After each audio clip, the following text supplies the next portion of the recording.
last-minute bits. It's a truly special time of year.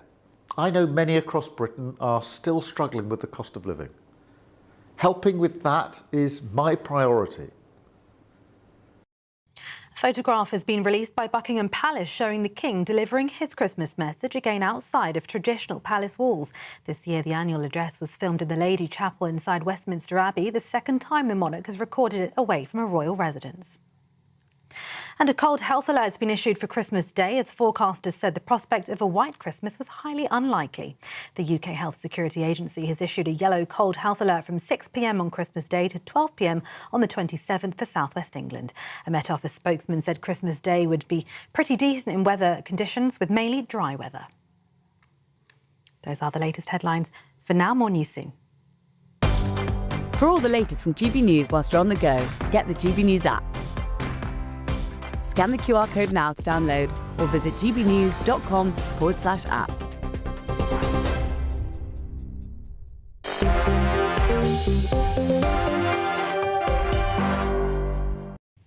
Hello there, and a very, very Merry Christmas to you. My name's Michelle Dewberry. This is Dewbs & Co. Christmas special, ladies and gents. The Dewberry Tavern is open for the next hour, and keeping me company, two of my favourite drinking partners, I've got to say, Polster academic and GB News presenter Matt Goodwin, and alongside him, I've got the co-founder of Novara Media, Aaron Bastani. Festive Christmas cheers to you, Aaron. Cheers. And festive, well, Christmas, but not so festive cheers to you, Matt Goodwin. If you're listening on the radio, you cannot see what I can see, but I've got a very disappointed face on because I asked both of these gents to turn up in Christmas attire. Aaron Bastani duly got the memo and did so. If you're, again, listening, you can't see what Matt Goodwin did, so you have to take my word for it. He totally ignored me. Then he refused point blank to get involved in the Christmas spirit, and so instead has turned up suited and booted. I've never been a Christmas jumper kind of guy, but seeing as it's Christmas Eve, I will remove my tie. Oh.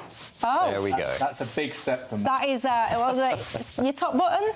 There we go. Look at A little this. bit of casual. A little bit of casual style, just for the GB viewers at home. There we are. Well, there you go. There's always one, isn't there? There's always one. I don't know about you at home, but I go fully into the Christmas spirit. Christmas jumpers, matching pyjamas. I absolutely love it. And whatever you're doing today, whatever you're also planning for tonight, I do really hope that you are having a good time, whether you're with people or whether you're on your own. In fact, you're never on your own, actually, because us here at GB News are here to keep you company every single step of the way. And if you are on your own, you don't have to put up with what I've just had to put up with out the corner of my eye, which is Aaron Bastani pinching my mince pies. Look at that. Get that camera down. I saw that as I was talking to you there. I saw his hand sweeping it. No, I'm kidding. Lefty. Go on, you can have it. You can't put it back now that he's had his hands all over it. No corners cut here at GB. Yes. Classic lefty, taking something you haven't paid for. Do you feel like you're in the Christmas spirit, Matt Goodwin? I am. I think I am. But I'm going to be very honest, you know, maybe like folks at home, I don't know. I feel like this has been a difficult one. This has been a hard year. I'm feeling more optimistic about the future. I think change is coming in this country. Everyone is so frustrated. I'm not going to lie to you, Michelle. 25 was a hard one for me. I do just want to reflect, though, on some sad Christmas news, actually. Did you see this? Just recently happened, of course. The man responsible for this absolute classic Christmas tune, take a listen. Driving home for Christmas. Oh, I can't wait to see those faces.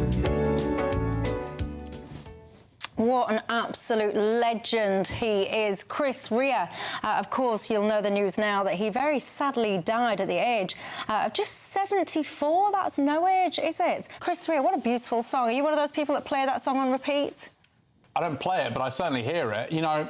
You don't play that song? Not really. I mean, mostly it's toddler tunes right now. Oh, right. 18 years ago, I was in Florence, and I was in a cafe, and a man was speaking broken Italian with an incredible, unique voice, and he was asking for a coffee. And I thought, that sounds just like Chris Rea. But it can't be 9 a.m. in Florence. And I turned around, it's Chris Rea with his daughter. And I thought, what a lovely way to pass the day, being in Florence with your daughter. And I wish his family all the best, and he brought a lot of happiness to a lot of people. He did. Are you a fan of that song? I love it, but I read today that he didn't expect it to become a hit, and when it first came out, it didn't actually chart very well.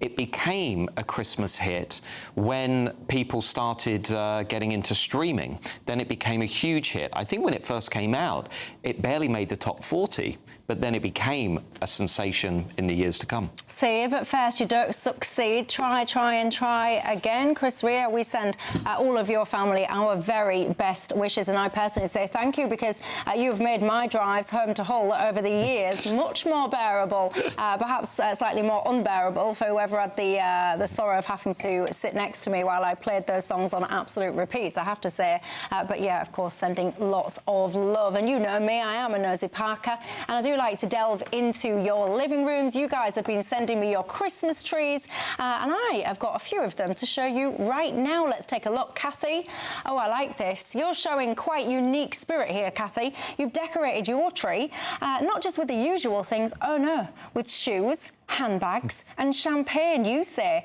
that some of those things are your favourite things, and I can see GB News creeping in the corner there. Merry Christmas to you, Les. Let me take a look outside your tree. This is outside your house, actually, your bungalow in Staffordshire. I do love Staffordshire, actually.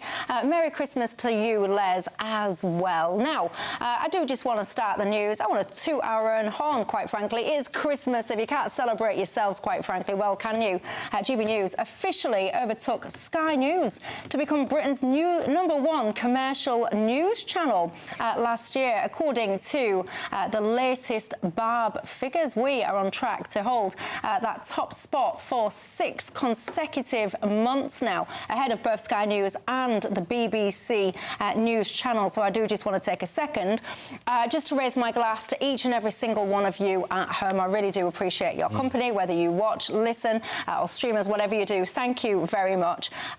Thank you. We like it, GB News. Congratulations. Thank you. We like it is a great company. achievement. It's a wonderful achievement. It shows perseverance and patience, as my grandmother said, are the brothers of success. Indeed, but I promise you we would be absolutely nothing without each and every one of you at home. So do keep carrying on watching and listening to us in the new year. Tell all of your friends as well. Try and convert as many people to our channel as possible. We're here to keep you company in 2026 as well, whatever that may bring. But look, let's cast our minds back then. Let's look back at 2025. What a year it has been for the Labour Party, and not in a good way. Many people would argue, Matt Goodwin, your pollster, that they've gone from bad to worse. It's been a terrible year for the Labour Party. Just looking at the year where Labour started all the way back in January, 26% in the polls. They're now down to 18%. Their vote, Michelle, has basically imploded like throwing a piece of jelly at the wall. Keir Starmer and his party now have fewer than half of the people who voted for Labour in 2024, and they haven't all just affected to one party. They've gone everywhere. I think looking at the numbers today as we're celebrating Christmas Eve, nearly 20% have gone to the Greens, 14% have gone to the Lib Dems, and 13% have gone to Reform. So Labour's vote basically has run for the hills. Now, of course, different reasons. People on the left are frustrated with what they see as, Starmer being a sort of sellout to the centre, but people who lean a bit more to the right, absolutely appalled with his pushing the pedal down on mass immigration, selling off Chagos, the constant attacks on our free speech. But make no mistake, Labour as a party, and I'd be interested to know what Aaron thinks about this. Labour have never seen numbers this low before. 18% in the national polls. I mean, this is historic. This is one of the big two parties collapsing before our very eyes. Well, I think the day in 2016 after Brexit, when you had the attempted coup against Jeremy Corbyn, I think the day before that coup, a poll had Labour on 34%, 33%, and now you've got polls showing them on 16, 17, 18%. And Matt is absolutely right to say, we get used to stuff, right? If there's been a number in the headlines for 3 months, you think, it's normal for Labour to be polling 16, 17, 80%. It's not. And you're right to say as well, it's not just one party. Because, of course, if it was just Reform, well, Reform might have a bad patch and you get some of that back. The problem is it's Reform, it's the Tories. In Wales, it's Plaid Cymru. Yeah. In Wales, the top two parties are Reform and Plaid Cymru. In Scotland, the top two parties, potentially, are going to be the SNP and Reform. In London, You've got Reform nibbling at their vote in some local authorities. You've got the Greens and Lib Dems and others.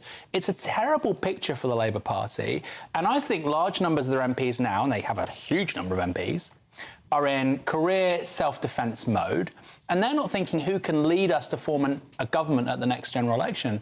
They're thinking who's best placed to maybe just save my seat. In some cases, you know, get me to second or third, something at least respectable. I might be able to get back in for the election afterwards. Really, really shocking. I didn't think they could do much worse after that initial 6 months in office, all the way through to the end of 2024.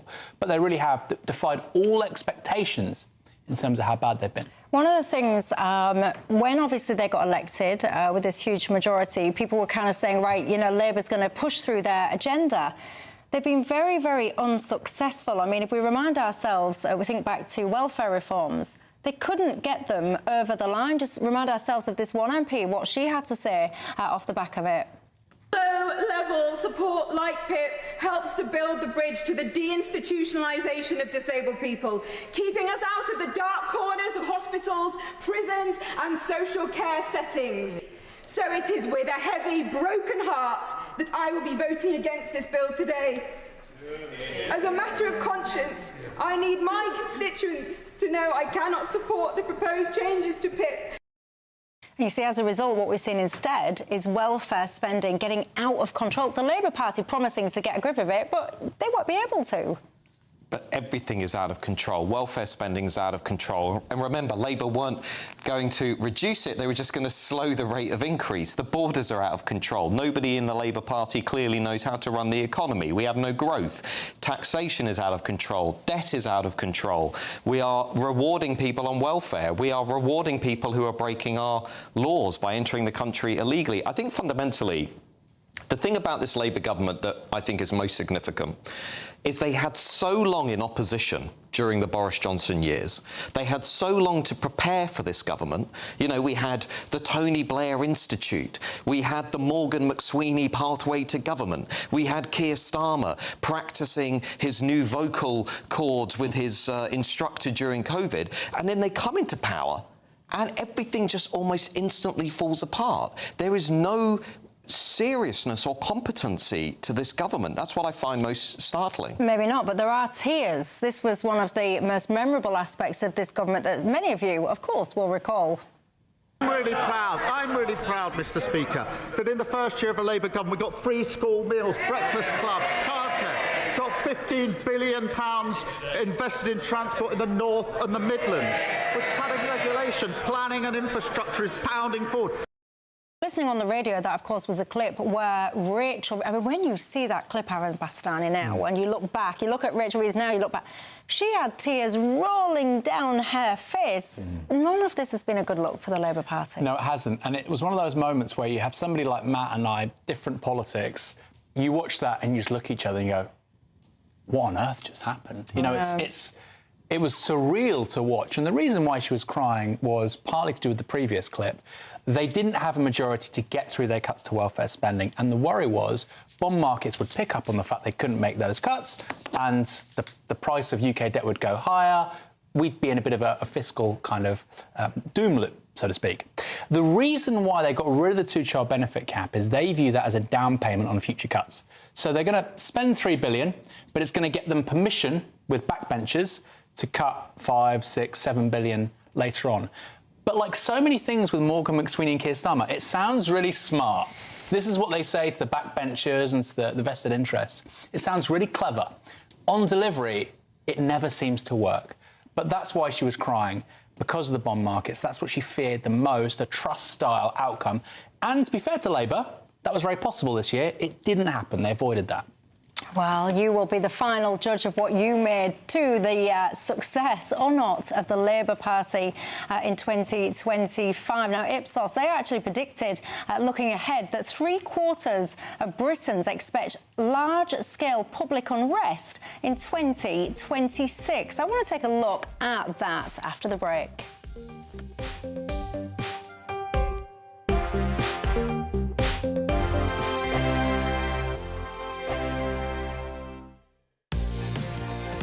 Mornings don't have to be tiresome, especially if you have the right company.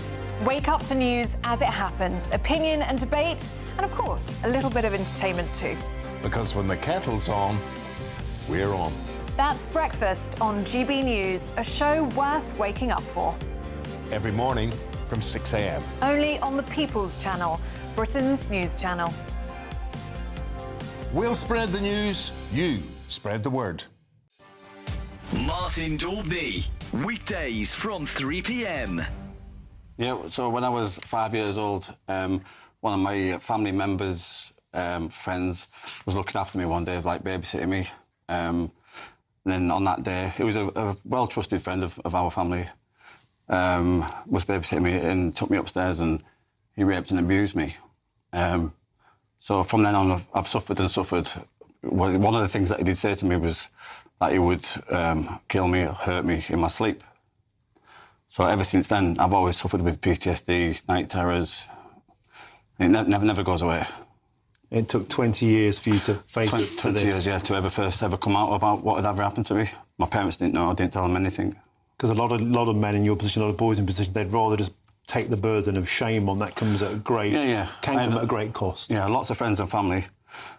And I was just scared to tell them, you know, because obviously as well, if I did ever say anything about it, he was going to come and get me. So I managed to find an organisation which is charity run called Arch Teesside, which is near where I live. And I went to go see them. And my therapy at the time, the guy was called Dave Taylor. And he was a big guy, full of tattoos. And, you know, when you see somebody, you think, how am I going to open up to somebody of this man, you know? And I hit it off, like, straight away. And I've always told him, this is what I love doing. I love going to the gym. I want to step on stage by the time I'm 40. And then that's what I went and did. And look at you there. I mean, that's what modelling shots, yeah. You said in your book there, hold your book up, people want to get a copy of this book. Tell them what it's called, mate. Buy the book. What's the book called, mate? Tell them. It's called Breaking the Silence, A Champion's Journey. And this is it. And your message that you say, if you help one other person out there to channel their pain into purpose, mission accomplished, mate. GB News, the People's Channel. From the school run to the home run, watch a new show for all of Britain. He can say whatever he wants. A straight-talking show where all voices are heard.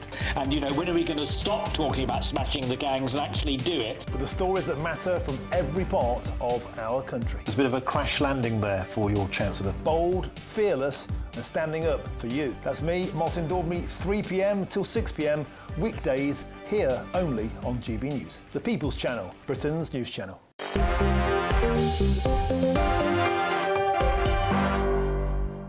Hello there, and the merriest of Christmases to you. My name's Michelle Dewberry. This is Dewbs & Co. And of course, Dewberry Tavern is open for this entire Christmas special programme tonight. Alongside me, I've got Mike Goodwin and Aaron Bastani. Finally, look at this. I've had a word with him in the break. He did turn down the memo to wear his Christmas jumper, unlike Aaron Bastani and I. I have had a little nudge and a quiet whisper to him, so I finally got him at least in a Christmas hat. Merry Christmas to both of my panel. I'm doing it for the viewers. Good. I'm doing it for they appreciate it. And very importantly, cheers to every single one of you. Whatever you are doing over this festive period, you will never, ever be alone, because we at GB News are here for you every single step of the way. So cheers to you. And as you will know, if you are a regular viewer of Dewbs & Co, I am a nosy Parker. I do like to get myself inside your houses. Mary, she has sent me her Christmas tree. She is on the Isle of Wight, and she is living up to that name. She's got a white Christmas tree. Absolutely love it. Thank you very much, Mary, for sending that in. It is nice, isn't it?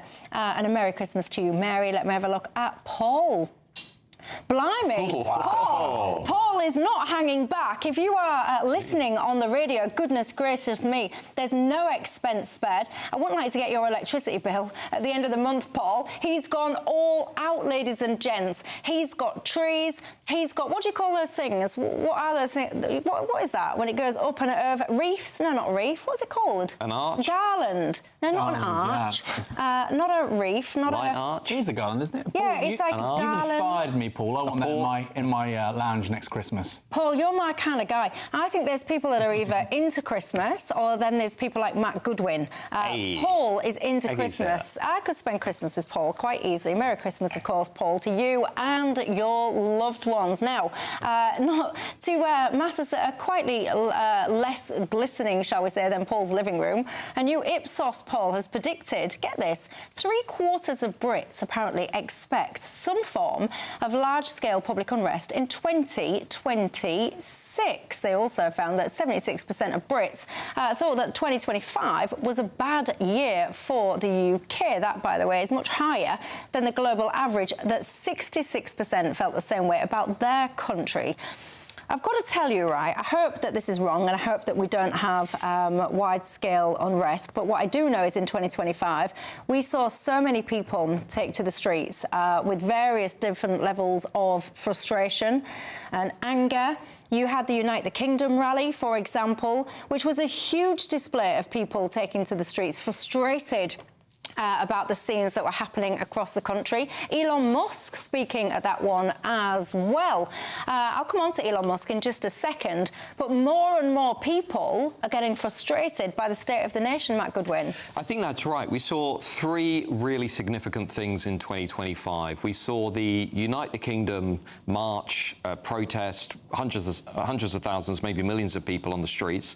We saw the public protests outside the asylum hotels, from Epping to many other locations, but we also saw the raising of the flag, the raising of the colours campaign, which I think foremost was an act of resistance actually against the Labour government, not only showing national pride but also an act of resistance. So we are already on the pathway towards civil disobedience, civil unrest, and the reason I think we are on that path, Michelle, is because so many people out there, as we've now seen with the postponement of elections, a cancellation of democracy under the Labour government, 2/3 of which, by the way, those elections are being cancelled in Labour areas. So many people feel they cannot influence the political debate. They cannot express their voice. My prediction for 2026, by the way, is not only that I think we may end up having some kind of financial crisis or debt crisis, but I actually think we are going to see a lot more scenes like what we saw in 2025, especially during the hot months of the spring and the summer. People hitting the streets and saying, enough is enough. I'm not advocating for it, but I'm saying I think such is the mood in the country, as you see in that Ipsos Mori poll, that people will feel that's the only option open to them. Someone who doesn't feel that his voice is not heard is Elon Musk. He was speaking at that Unite the Kingdom rally. Take a listen. I want Britain to be greater than it ever has been. I want Britain to remain Britain. I think there's something beautiful about being British. And what I see happening is a destruction of Britain. Initially a slow erosion, but a rapidly increasing erosion of Britain with massive uncontrolled migration. Many people were furious. They tied themselves in knots about that one. Elon, he does love the attention, doesn't he? In terms of what was the word used, it was unrest. I think there'll be lots of protest. I don't know if there'll be lots of unrest. A few of the things that Matt mentioned, they're perfectly legal. They're legal forms of protest. You know, hanging up a flag is legal. Painting a roundabout might not be, you know, but most of it for 2025 was legal. The vast majority of it, again, protest, free assembly. Well, I think painting a Palestine flag is legal, but painting a Union Jack is illegal. I think isn't it all criminal damage? I mean, I'm one of the rare people maybe on the radical left that's very much law and order on this stuff. But anyway, I think there'll be lots of protest. Unrest, I don't know. You know, if you look at what happened in Southport, and there are, of course, protests afterwards. When you think about the gravity of what actually happened, I mean, it's extraordinary. There wasn't nationwide rioting. Or if you look at Grenfell... No, but you see, there was nationwide rioting, and then what happened was that the Keir Starmer mob came along, started calling people far right, started jailing people very quickly for tweets and things like that, and he frightened people. Well, he frightened people off the streets. That's part of it. You know, unrest, it comes from the strangest of places. So if you look at 2011 in August, extraordinary riots, this, you know, huge just burst of anger.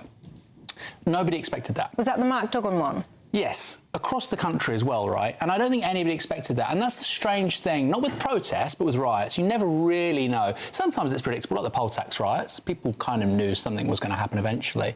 But generally, it comes from nowhere. Toxteth and Brixton as well in the early 80s.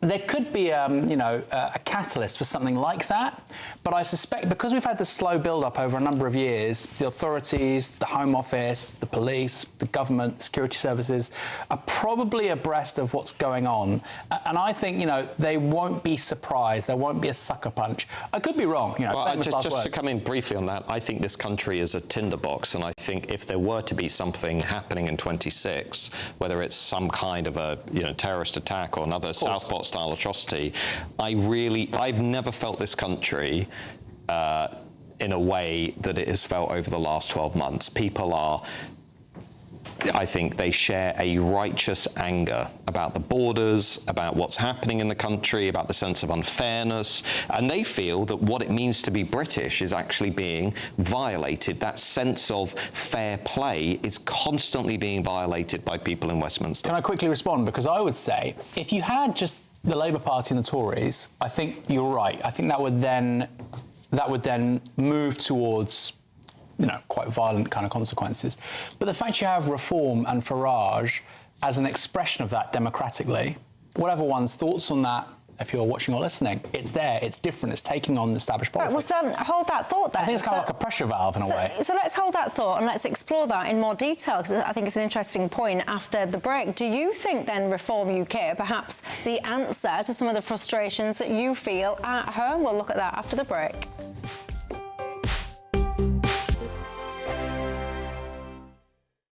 Hello, happy Christmas Eve, and welcome to your latest weather update from the Met Office here on GB News. The weather for Christmas Day, similar to Christmas Eve. Dry for the vast majority, bit of sunshine here and there, and a cold wind blowing.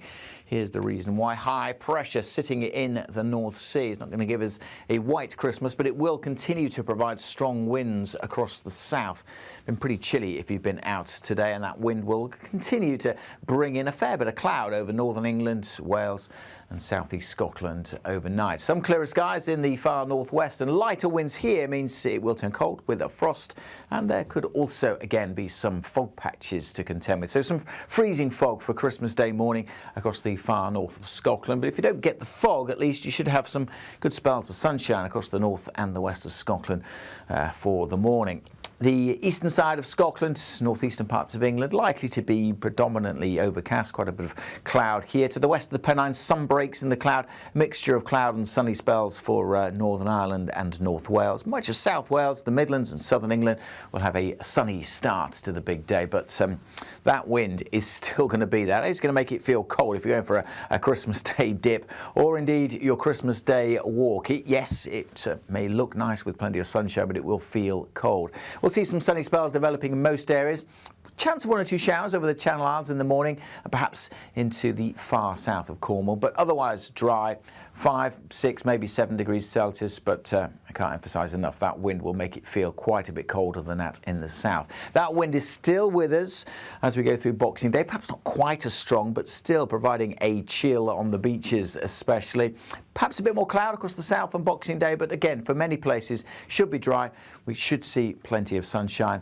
Temperatures about average or a touch below, and again, feeling colder with that wind in the south.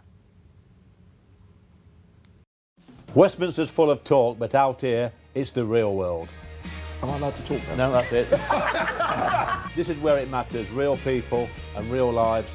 That's what politics is all about. The fact that Trump made a good start, no. Straight answers, no spin, and just a couple of pints. How many fingers have I got up? About 10. So join me for Lee Anderson's Real World every Friday at 7 p.m. only on GB News.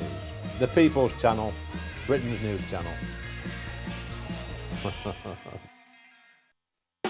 You want to know what's really going on in the corridors of power? Labour don't know what to do with you half the time, and that makes you quite lethal in the chamber. Get behind the headlines with Chopper's Political Podcast. Join me, Christopher Hope, as I sit down with the great and the good of British politics. We'll see where this ruling takes us. These are the stories shaping our nation. Chopper's Political Podcast, available now on all platforms. Listen in and stay ahead.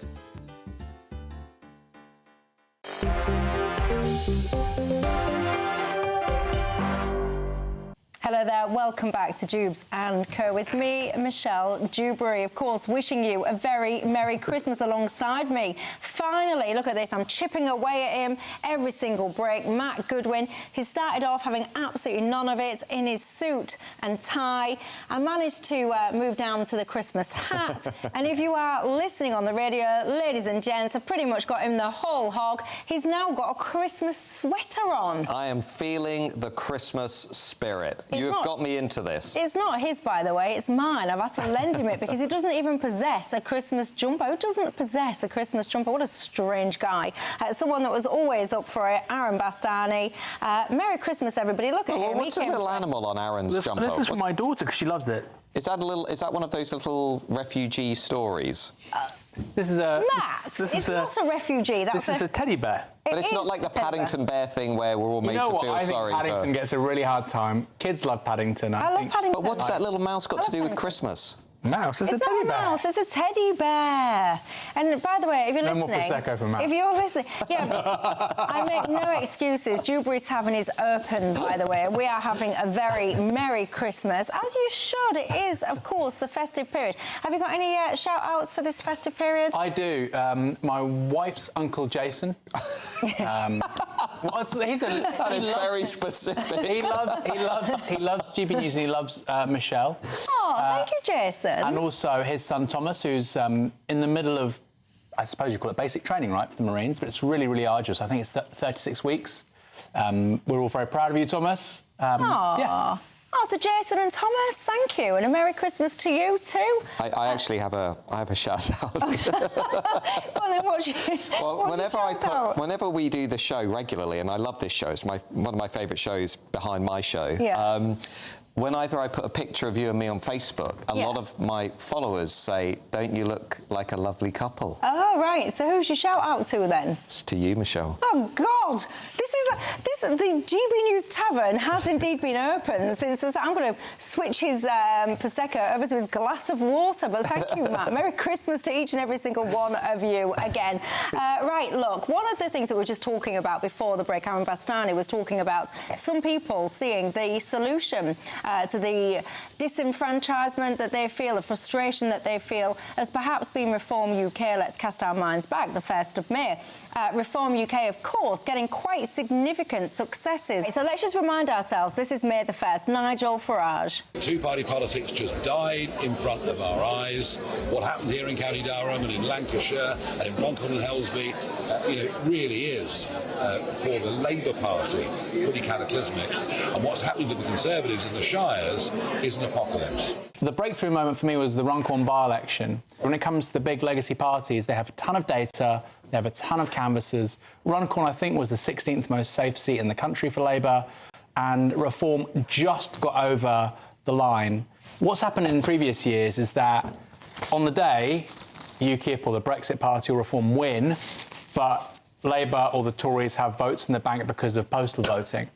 They had postal voting in the bank this time, but the campaign effort from Reform was so impressive, that didn't matter. For me, that was a real breakthrough moment. So, I mean, at the end of the day, many of you will be absolutely shouting at your screens. In agreement, you will think that Reform UK are the solution to your problems. Matt Goodwin, what do you think? OK, so I think basically there is, on the one hand, Reform have had an enormous year in terms of members, an enormous year in terms of #1 in the polls, and an enormous year in terms of winning the local elections. But let me just throw a strategic question out there that very few people are willing to say out loud.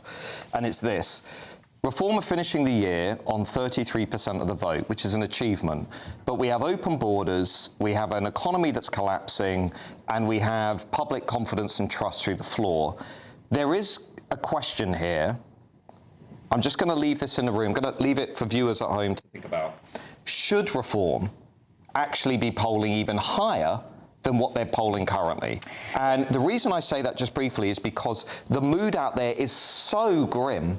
People are so depressed about the direction of travel. Should Reform actually be doing something equivalent to what the SDP did in the 1980s, right? Where they're really tearing apart the party system. And I'm a Reform supporter. I'm absolutely furious about the state of the country.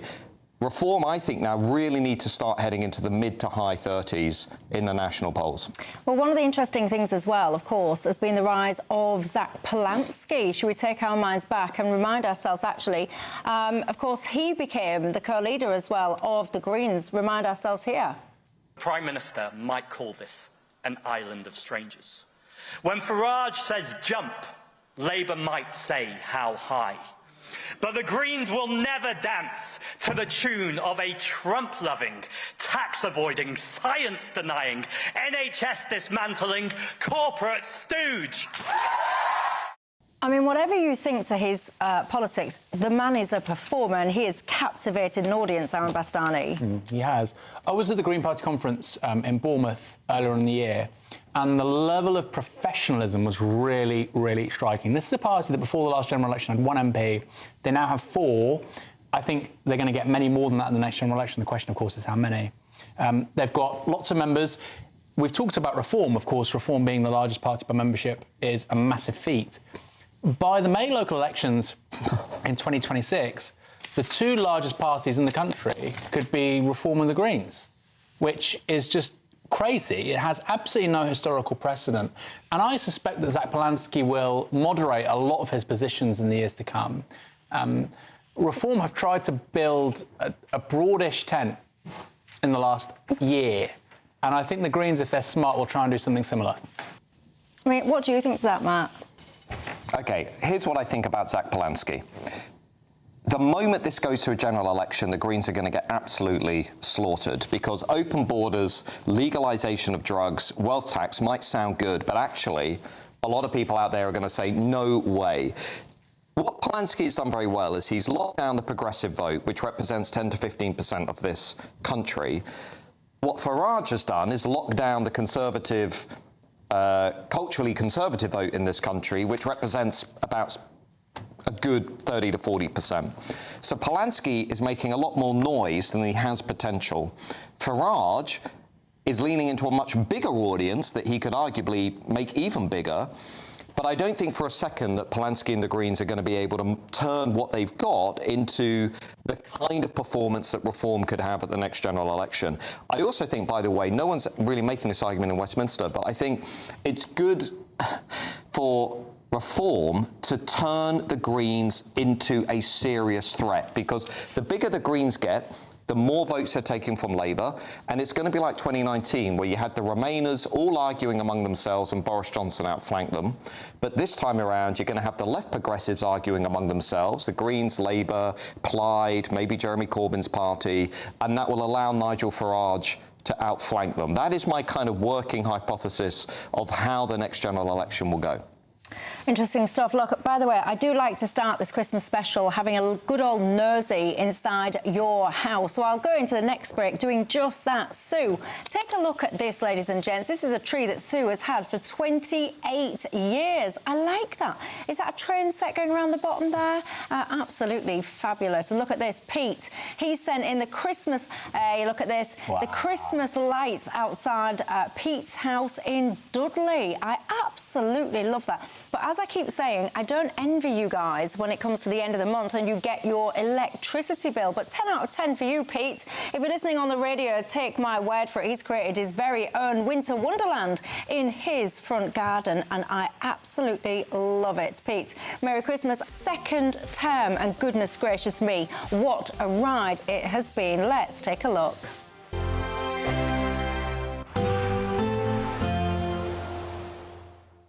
Can't wait to get in that sea. Lovely and warm. Just like the feeling of having great travel insurance. All Clear Travel Insurance sponsors GBNews Travel Destinations Forecast. The colder weather the UK is experiencing on Christmas Day extends into Iberia. It's unsettled across the central part of the Mediterranean. Also some rain through Turkey. But Greece looking mostly fine. Sunny spells here. The rain and wind through the central Med affecting the Balearics, heading into the south of France and Italy later. Plenty of sunshine for Spain and Portugal, but feeling cooler, and it's going to stay on the cool side here into the weekend.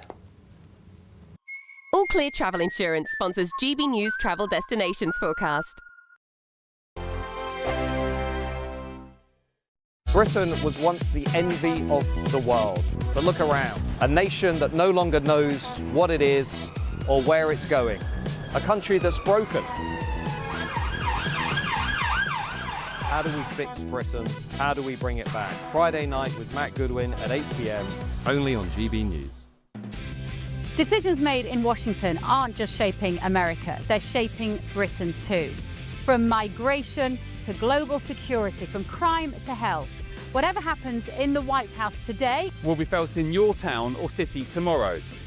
That's why The Late Show is live from Washington, D.C. Cutting through the politics to show you what it all means for Britain.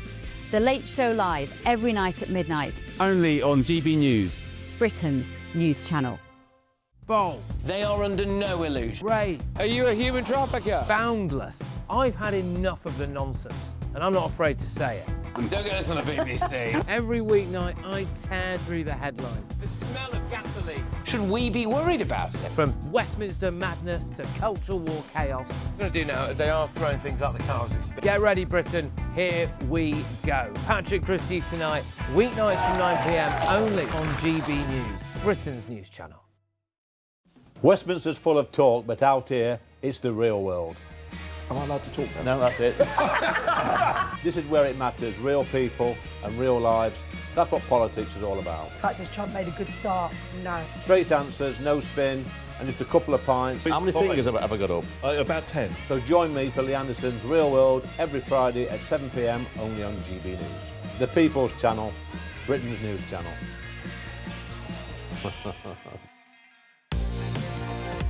Mornings don't have to be tiresome, especially if you have the right company. Wake up to news as it happens, opinion and debate, and of course, a little bit of entertainment too. Because when the kettle's on, we're on. That's Breakfast on GB News, a show worth waking up for. Every morning from 6 a.m. Only on the People's Channel, Britain's news channel. We'll spread the news, you spread the word. Britain deserves a newsroom that puts the facts and your voice first. Well, and that's what you get on GB News. Lively debates, lively conversation. And we're not afraid to hold power to account. And each other. So join me, Andrew Pierce. And me, Miriam Gates, for Britain's Newsroom, weekdays from 9:30 on GB News. At GB News, we love to hear from you, our loyal community. So drop us a line at gbnews.com/yoursay. There, you can talk to each other and also to the presenters live on air. gbnews.com/yoursay, because GB News is your channel, Britain's news channel.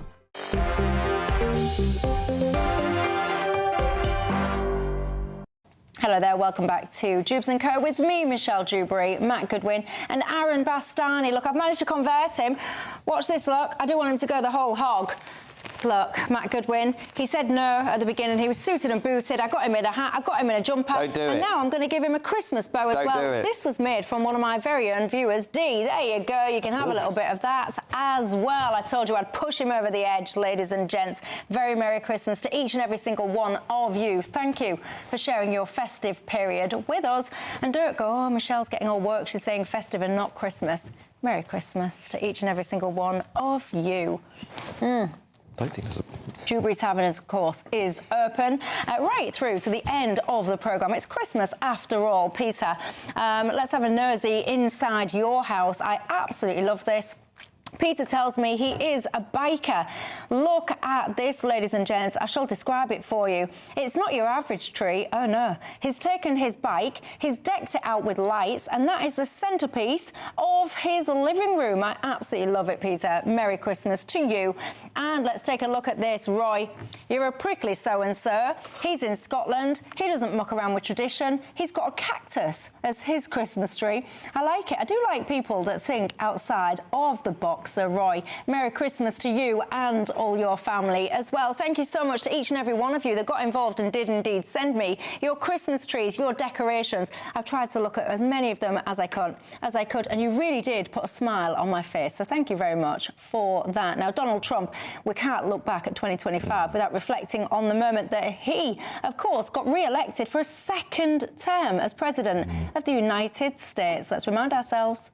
I want to thank the American people for the extraordinary honor of being elected your 47th president and your 45th president. And boy, oh boy, what a term. It's so far been. To remind ourselves of Zelensky, do you remember that moment? Very awkward for some, very entertaining for others. Not in a good position. You don't have the cards right now. With us, you start having cards. Right now, you don't. You're playing cards.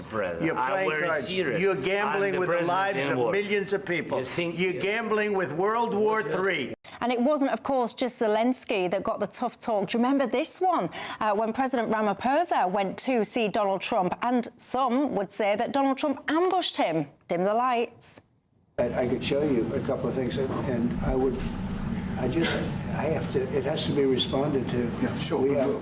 Let me see the articles, please, if you would, and turn the lights down. From the president, from no one. We don't care. We can do whatever you want to do. Have they told you where that is, Mr. President? No. I'd like to know where that is, because this I've never seen. And then last but not least, of course, I can't not remind you of the tariff boards. Do you remember this? When he stood there, and don't forget, he said that tariff was his favourite word in the dictionary, so it wasn't a surprise to anyone. But he stood there, do you remember, with those big boards that he'd made in advance, listing every single country and what percentage he was going to apply to them. Matt Goodwin, you was actually there, wasn't you, at the inauguration? I was, and I think this has been one of the big years of seeing a countercultural populist be re-elected. It then became unavoidable for, let's say, the liberal left, the liberal centrists, that this revolution was here to stay. And, you know, Trump is so interesting to me because I think in some ways he began in 2016, or he made unavoidable, a political wave that is now everywhere. France, Austria, Italy, Sweden, America. We've seen the rise of national populist parties that are obviously a lot stronger than people realise. And in some ways, Trump has obviously changed the debate in Europe. Remember, the other clip that we didn't see there just then was Trump's team saying Europe faces civilizational erasure. That if Europe doesn't get its act together, Europe is not going to survive. This is a guy who has single-handedly moved the Overton window in Western nations. And, we are living through one of the most historic presidencies on record. What do you think? Yeah, I think he's easily the most historical president since Reagan. I don't think there's much doubt about that.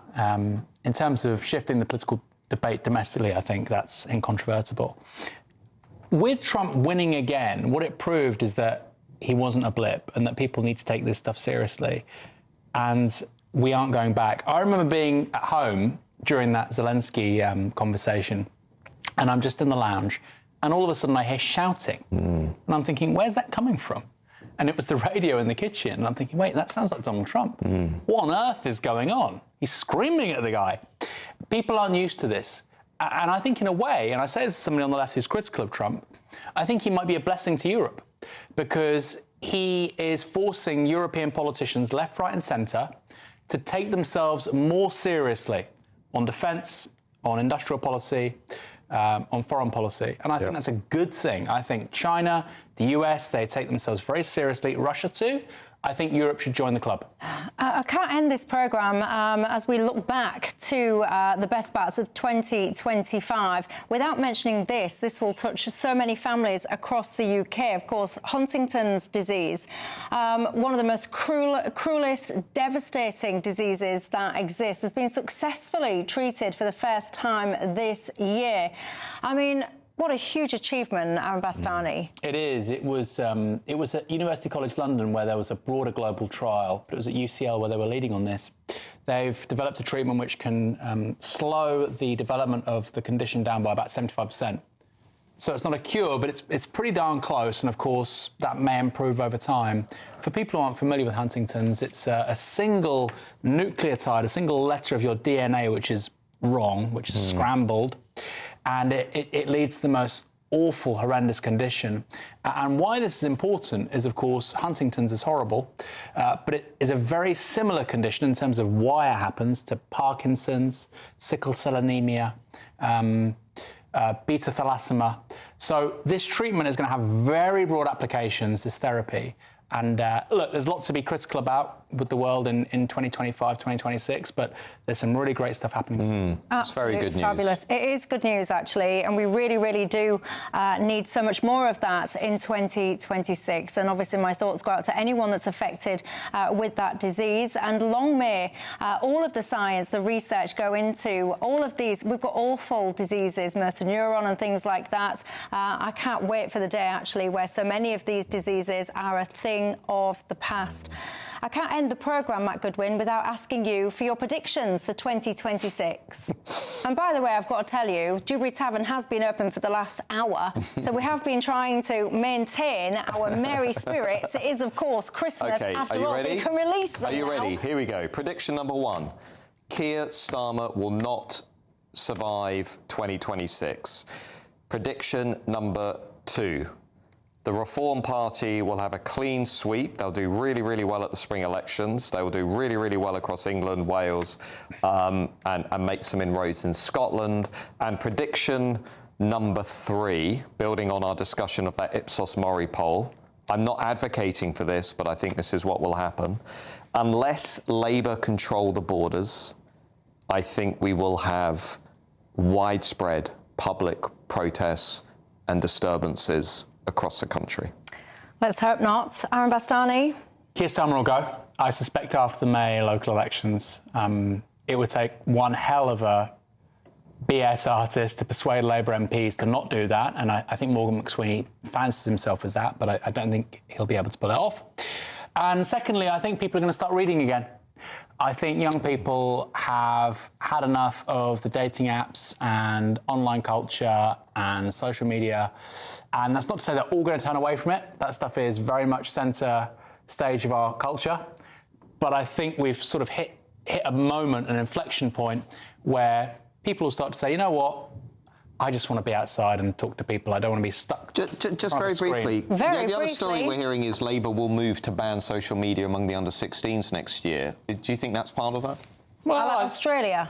Yeah, so Keir Starmer's going to replicate, apparently, what I would like the state to be more authoritative about that stuff. I don't know if an Australia-style ban would work, but, you know, I think the free-for-all we've had in the last 15 years is not good. Well, there you go. Who knows what 2026 has in store for us all, but one thing I can tell you is that GB News will be with you each and every step of the way. But for now, I'll end as I began, which is by wishing each and every single one of you a very, very Merry Christmas indeed, and all the very, very best for 2026. Thank you and good night. Cheers. Good night, everybody. Merry Christmas. Cheers, Michelle. Cheers.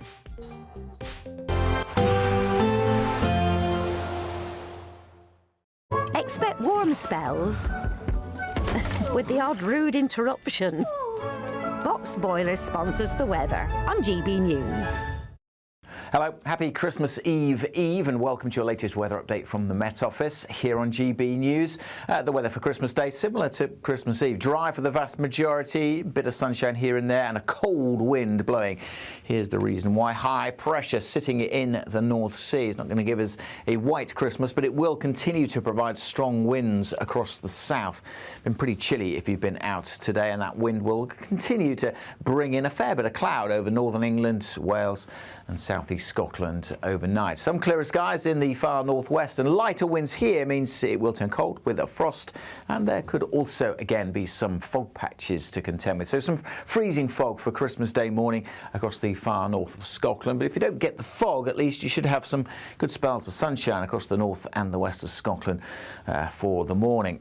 The eastern side of Scotland, northeastern parts of England, likely to be predominantly overcast, quite a bit of cloud here. To the west of the Pennines, some breaks in the cloud, mixture of cloud and sunny spells for Northern Ireland and North Wales. Much of South Wales, the Midlands and southern England will have a sunny start to the big day, but that wind is still going to be there. It's going to make it feel cold if you're going for a Christmas Day dip, or indeed your Christmas Day walk. Yes, it may look nice with plenty of sunshine, but it will feel cold. We'll see some sunny spells developing in most areas.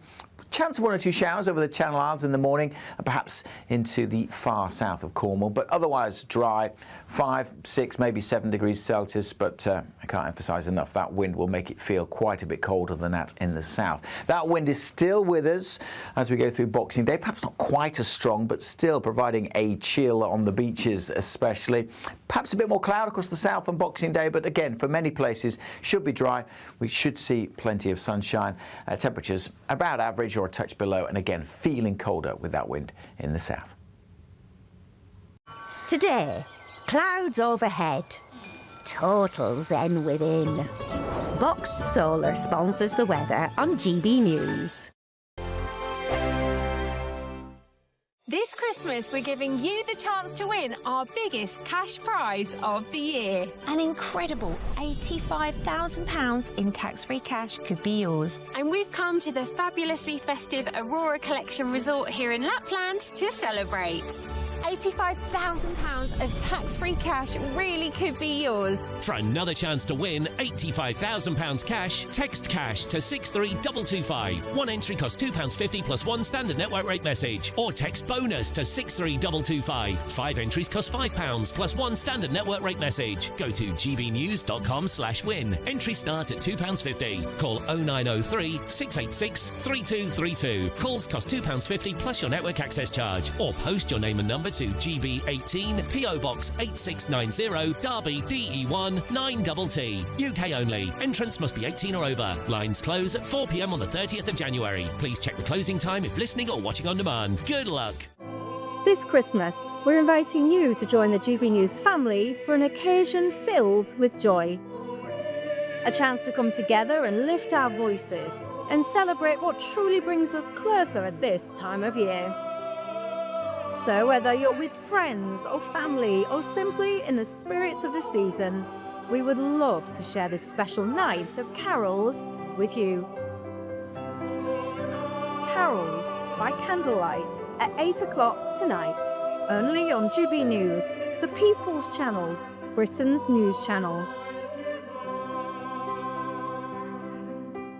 Britain deserves a newsroom that puts the facts and your voice first. Well, and that's what you get on GB News. Lively debates, lively conversation. And we're not afraid to hold power to account. And each other. So join me, Andrew Pierce. And me, Miriam Gates, for Britain's Newsroom, weekdays from 9:30 on GB News. From the school run to the home run, watch a new show for all of Britain. He can say whatever he wants. A straight-talking show where all voices are heard. And, you know, when are we going to stop talking about smashing the gangs and actually do it? With the stories that matter from every part of our country. There's a bit of a crash landing there for your Chancellor. Bold, fearless and standing up for you. That's me, Martin Dewbs, 3 p.m.